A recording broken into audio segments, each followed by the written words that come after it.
పెట్టుబడుల పేరుతో డబ్బులు వసూలు చేసి మోసం చేసినటువంటి కిచ్చా వీరభద్రరావు అనే వ్యక్తిని ఈరోజు అరెస్ట్ చేయడం జరిగింది.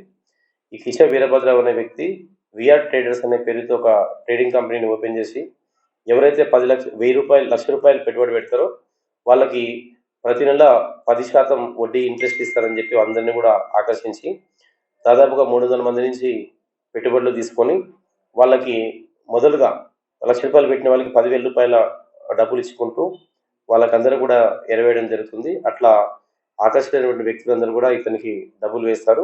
ఎవరైతే మొదటగా పెట్టుబడి పెడతారో వాళ్ళకు ఇవ్వడం జరుగుతుంది. చివరికి వచ్చే వాళ్ళకు ఇవ్వలేడు.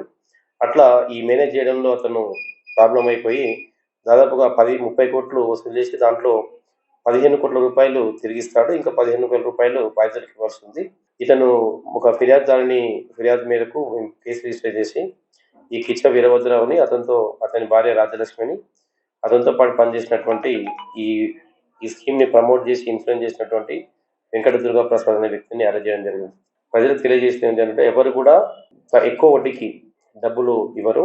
కాబట్టి ఈ పెట్టుబడుల పేరుతో ప్రజలను ఆకర్షించి డబ్బులు ఎక్కువ వస్తాయని చెప్పేసి ఎవరైతే ఇన్‌ఫ్లుయెన్స్ చేస్తారో అట్లాంటి వాళ్ళ యొక్క ప్రలోభాలకు గురి కావద్దని చెప్పేసి ఈ సందర్భంగా తెలియజేస్తున్నాను.